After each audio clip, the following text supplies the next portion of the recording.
Welcome to the Self-Coaching for Success podcast, where EFT practitioner Melissa Etzler dives deep into powerful self-coaching techniques to help guide you to an unshakable mindset, overcome stress, and gain clarity and focus on your business goals.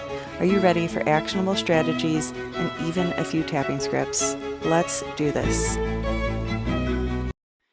Today we have a very special podcast episode. I'm very excited to announce Kimo Kepano, also known as the Light Seer, is an Aboriginal practitioner who combines science and energy work.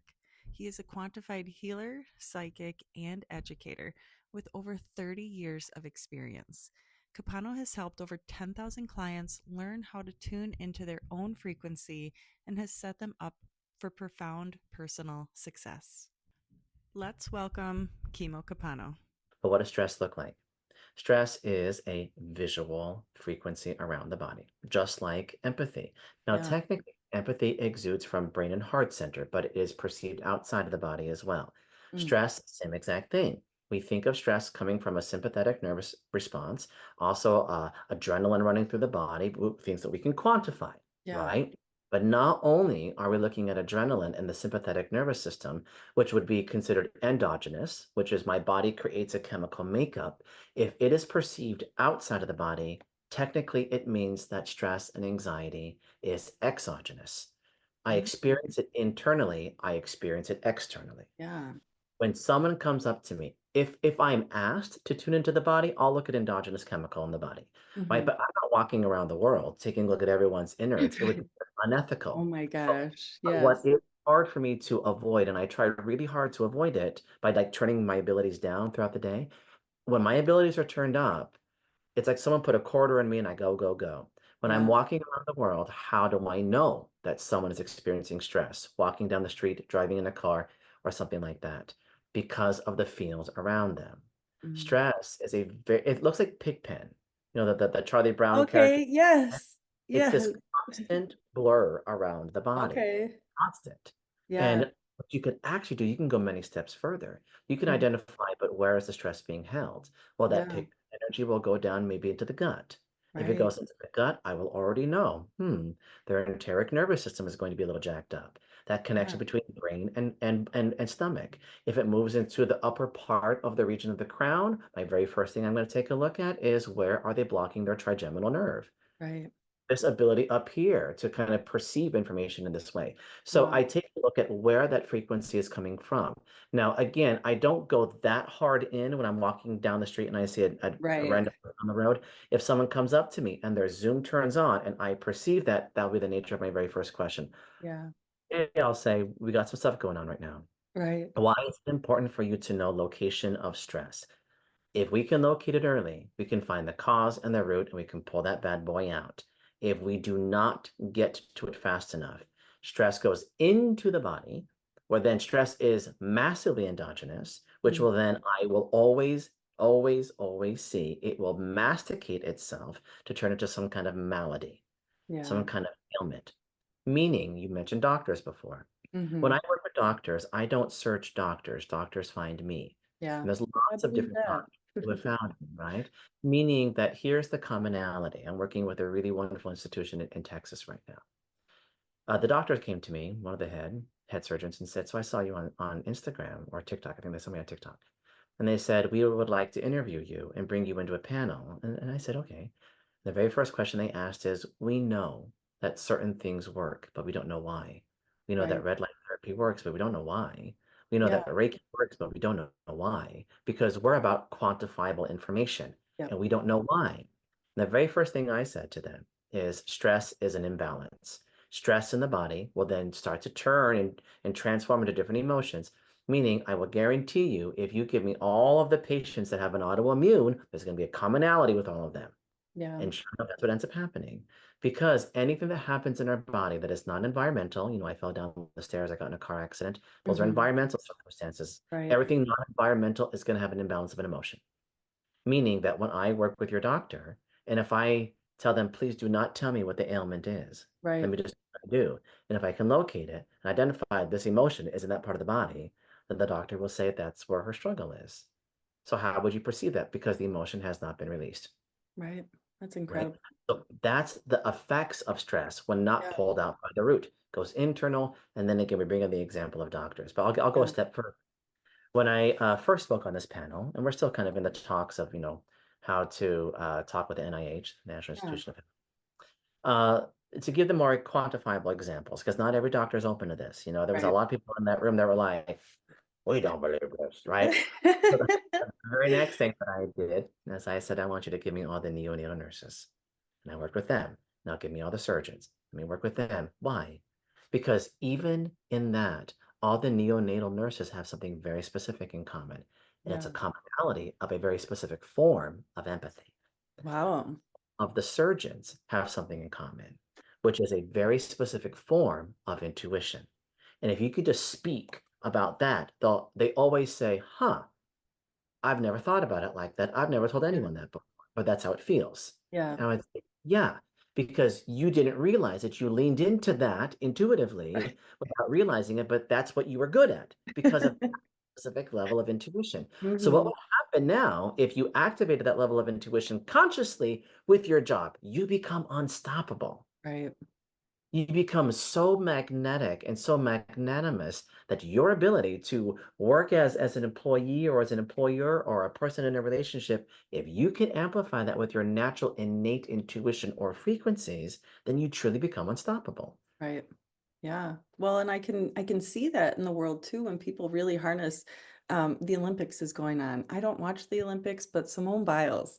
I mean, just look at her. She leans in so hard to her natural ability, and she's like people call her superhuman because of what she's able to do. For tapping technique, it's a very intuitive technique. The, Hmm. the entire system is built on intuition. Where do these certain kinds of meridians and energetic alignments move in the body? What is Yeah, the commonality of emotions that tend to build up in that part of the body, and how can we release? That's an intuitive technique, it right? is. What I love about tapping is that it is just one variant of an emotional release. There are Hmm. many, many ways to do emotional release. Yes. Can I go a step further for just a moment with Yes. your Oh, tapping? of course.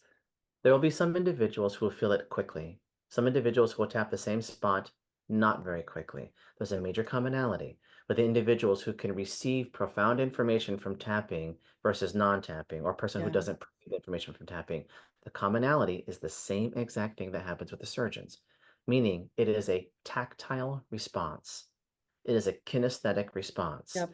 Not everyone is tactile and kinesthetic in the Right. same direction, right? But if you can receive a release from tapping, it's your first indicator, number one, that you are already leaning into kinesiology.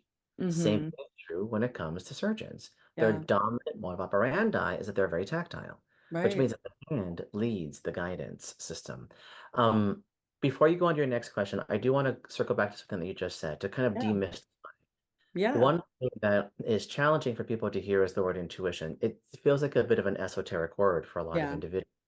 But if you can demystify that with getting rid of the word intuition, if that is already a triggering word for you, then think about it as confidence and accuracy. Meaning, I feel confident because I've been accurately able to say the same thing over and over and over again, or feel the Mm. same kind of experience over and over and over again, and it's always been real for me. Well, Yeah. I always, when I kind of trust my gut, it's always right. Okay, Right. well, if that is your accurate emotion, then focus on how does it allow you to be confident? Because confidence and accuracy is another translated way to say that is my intuition. Right. I love that. That's great. I love how you are giving such realistic examples for people to understand that. So, how would you suggest somebody could kind of slow that down and look at their options of getting unstuck? I think it's really helpful because when we feel very peripatetic, I'm wandering and I'm just kind of listless and I'm not Yeah. really having a direction. And I work with clients like that every day. Yeah. And Me when too. you're feeling that way, there's multiple things that are going on. There is a disconnection from the self. And Mm. because I don't even know what I want, I don't even know what I could possibly want. Right. How can you ever expect to get what you feel like is going to be appropriate for you if you don't even know what it is? Right. So the very first thing that I would suggest is we want to identify the differences between introspection and introspection. And I Mm. think that most people are actually wanting introspection, but they think that they're being introspective. So what does that mean? Yeah.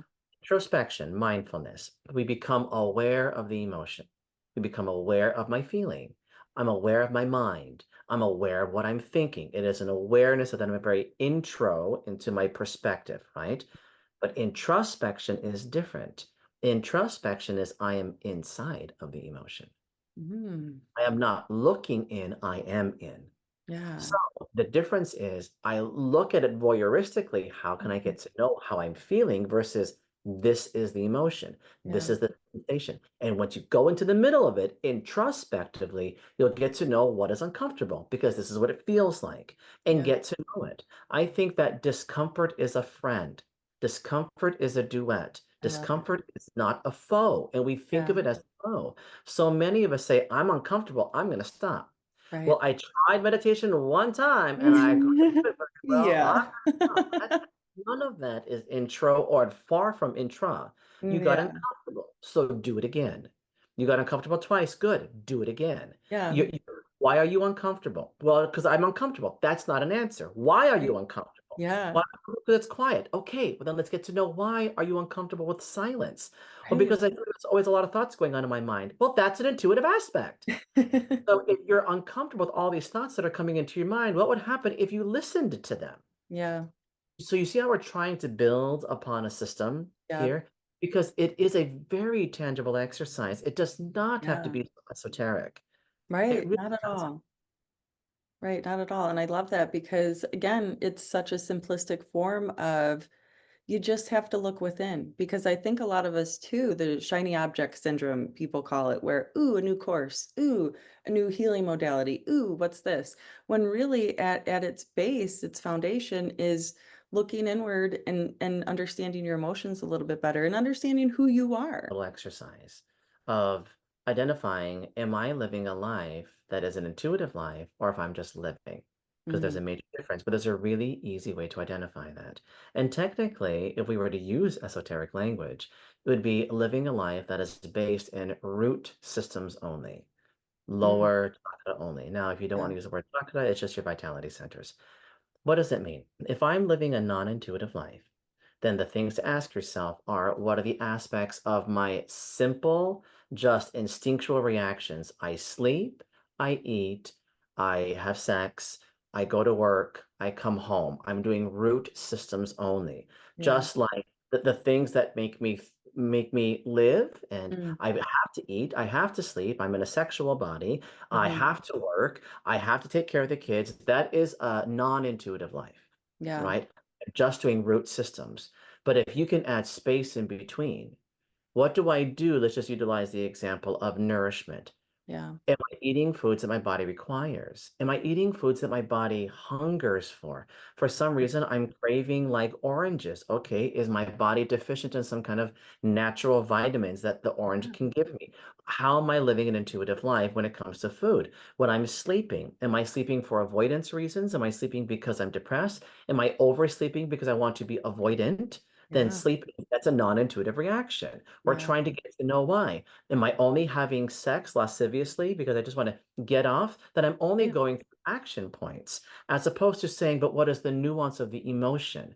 Even Mm. if you choose to say, I'm only going to have sex lasciviously, but Yeah. why? Am I Right. trying to disconnect from my emotions when I do that? And I wouldn't judge if you do, but we've Yeah. got to know the nuances in between. So therefore, you have a stronger system to build on, as opposed to just having a root system life that is nothing Mm. but scaffolding. We're trying Right. to identify what am I able to do more? And if you're only doing scaffolding, root system life, then my challenge to those listeners is to say, but what could my life be like if I chose to move outside of root? Yeah. Chose to move outside of my instinctual response? What can I do more of? And the answer is whatever you want. Right. More money, more love, stronger sense of worth, travel. What do you Yeah. want? Because if we can amplify those systems, it is easier than you realize. The only thing that is hard is consistency. Mm. Mhm. Yeah, that's a big one too. I see that a lot where the one thing a lot of people are struggling with right now is having that support where there's so much information. It's, information overload, the internet, it's just got everything you could need except for that support, And go back to what we just said, that if I'm only living in root system, I don't like to be uncomfortable. And right? we said earlier that discomfort is a part of the growth process. Yeah. If you only live a life of comfort only, then you're not understanding the value of the discomfort system. Mm-hmm. To move into places of discomfort or pain or even malady, to move into obliterated places is a very healthy yin and yang for us. Yeah, It's a healthy balance if you can find your way out of it. And right, usually it's a trauma response. I don't want to be uncomfortable because I don't like how that felt as a kid, right. or I don't like how that felt in my friend group, so I'm not going to do it. Well, Yeah, then you don't have to do it, but it will not be a life worthy of growth. It right. will not do that because you veer away from anything that is non-rooted. And I want you to Mm-hmm. feel rooted, but I also want you to feel expansive. Well, Yeah. what is that example? If we look at a rooted tree, but you cut the trunk off. So now the roots are still in the ground, but Mm-hmm. there's no canopy, which means that it's stable downward. You have to Yeah, remove the whole entire root to remove the tree stump, but there's no canopy, which means there's no sustainability of life. right. It's not there. You're not providing a home for other critters to be in. The same is true for our system. If we only root downward, you will be unmovable, which is great, but there's no external excessive living. There's no You know, beauty. There's no excitement. exactly. So again, we allow other individuals to make the choices appropriate for them. If you choose to live a rooted life, then I wish you so much love and Yes, luck on this I journey. love But that. if you desire to thrive in this life, then we've got to get uncomfortable. Yeah. Oh, that's beautiful. I love it. Good. Do you have anything else that you want to say to our listeners? Otherwise, we can wrap it up here. And I would just love to know where we can reach out and find you. You are in a lot of different places. So let Hello. us know where you are and how people can work with you. Thank you. And the very last thing that I would say is Yeah. that I hope that today can stimulate a thought if you are a person who's always shied away from intuition or from things that are woo-woo. If that has been something that has been a little terrifying for you, but you truly believe that you would like to be in a life experience that is more expansive than what you are experiencing now, then this is the time. You have so much information at your fingertips. Find a practitioner that you trust and that you have vetted ahead of time. I would love to work with you. I would love to work with you. And if it's not through me, then find someone else that you trust. Trust their word, trust their background, trust their level of experience, and trust their development. Trust how they speak and communicate. Otherwise, you could be persuaded to lean into things that may not feel comfortable for you. Mm. Can you find me? So besides utilizing my website of thelightseer.com, that information on lightseer.com will have all of my monthly seminars. I offer 2 seminars a month. I also have sessions that are open 5 days a week. I also have courses that you can follow. I also have some tour dates. You can follow all the different things that I speak on from there. You can also find me on TikTok as the Lightseer, on Instagram as Aloha Lightseer. You can find me on Facebook. You can find me on YouTube. You can also find me on Pinterest. We're everywhere. Love it. I gotta get following you on Pinterest. I love Pinterest. Well, we just started this yesterday, so give it a beat. I'll be one of your first followers. I would love that. I would love that.